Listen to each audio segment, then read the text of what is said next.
আপনারা অবগত আছেন আগামী 9 সেপ্টেম্বর ডাকসু নির্বাচন হওয়ার কথা আমাদের, কিন্তু আমরা দেখেছি এই নির্বাচনকে ঘিরে নানা ষড়যন্ত্র, নানা অপকৌশল।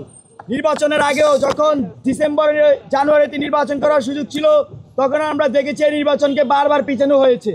এখনও তফসিল ঘোষণার পর থেকে আমরা নানা সময় নানা কানে এই ষড়যন্ত্রের কথা শুনি। আজকে সেই ষড়যন্ত্র দৃশ্যমান হলো এবং ঢাকা বিশ্ববিদ্যালয়ের শিক্ষার্থীরা সেই ষড়যন্ত্রকে লাল কার্ড দেখিয়েছে। বন্ধুগণ, আপনারা দেখেছেন যে ডাকসুকে বন্ধ করার জন্য হাইকোর্টে রিট করা হয়েছে এবং সেই প্রেক্ষিতে আজকে এত জলঘোলা হয়েছে। ঢাকা বিশ্ববিদ্যালয়ের শিক্ষার্থীরা, প্রার্থীরা, ভোটাররা সবাই এই বিষয়ে একমত, তারা ডাকসু চায় এবং সেটা 9 সেপ্টেম্বর।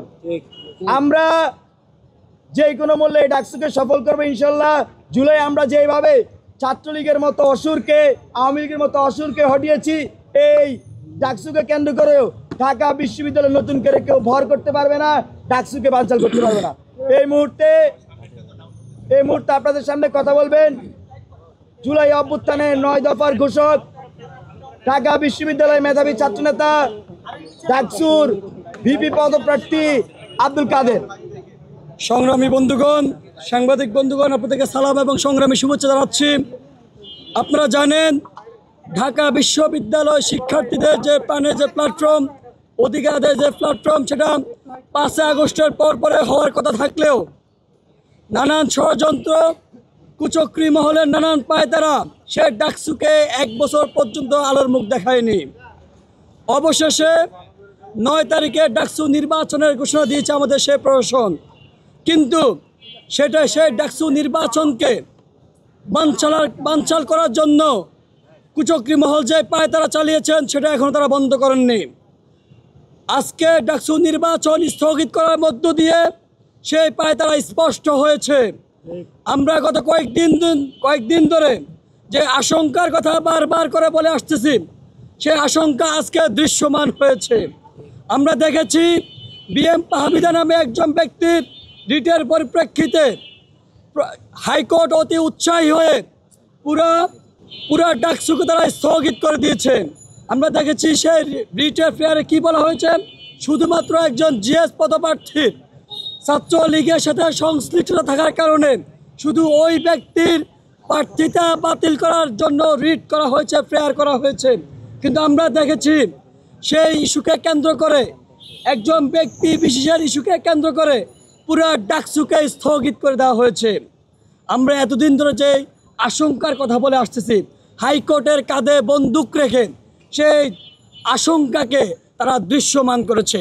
কিন্তু আমরা দেখেছি প্রতিক্রিয়া স্বরূপ ঢাকা বিশ্ববিদ্যালয়ের শিক্ষার্থী তাদেরকে লাল কার্ড দেখিয়েছেন। তারা জানাতে চান তাদের অধিকার আদায়ের যে ডাকসু, সে ডাকসু নিয়ে কেউ কোনো দৃষ্টান্ত দেখাতে পারবে না, সে ডাকসু নিয়ে কেউ কোনো হেরফের করাতে পারবে না। ডাকসু আদায়ের অধিকার, ডাকসু আদায়ের সিদ্ধান্ত এ ঢাকা বিশ্ববিদ্যালয়ের মাটি থেকে হবে, হাইকোর্ট থেকে নয়। আমরা বারবার করে বলেছি এই ডাকসু নির্দিষ্ট সময় হবে, নির্দিষ্ট সময় হতে হবে। এর ব্যতিরেকে কেউ যদি বিন্দুমাত্র কোনো কিছু করার চেষ্টা করেন, তাদেরকে মোকাবেলা করবে ঢাকা বিশ্ববিদ্যালয়ের শিক্ষার্থীরা। এই ঢাকা বিশ্ববিদ্যালয়ের শিক্ষার্থীকে সাথে নিয়ে আমরা আমাদের ডাকসু আমরা অবশ্যই আদায় করে নিব। ধন্যবাদ বন্ধুগণ। আর আরেকটি বিষয় আপনারা দেখবেন যে জুলাইতে আপনারা দেখেছেন যে আওয়ামী লীগ হাইকোর্টের রায়ের মাধ্যমে কোটা সিস্টেম শিক্ষার্থীদের উপর চাপিয়ে দেওয়ার চেষ্টা করেছিল, কিন্তু গণ আন্দোলন গড়ে ওঠার ফলে শুধু কোটা সিস্টেম নয়, পুরো আওয়ামী সিস্টেম ধসে গিয়েছে।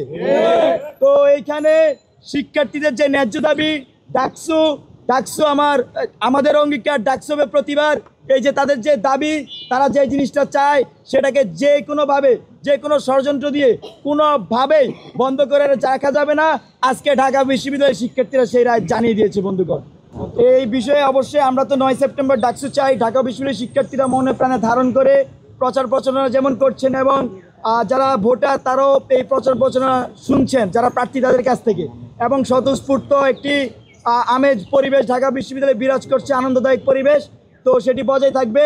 আমরা আশা করি 9 সেপ্টেম্বর এই নির্বাচন কমিশন যদি কোনো পক্ষপাত দুষ্ট পজিশন না নেয়, সেক্ষেত্রে আমরা একটি সুষ্ঠু নিরপেক্ষ একটি ইলেকশন পাবো, আর আমরা সে বিষয়ে আশাবাদী। আমরা একই সঙ্গে আশঙ্কা করছি দেখুন এর আগেও আমরা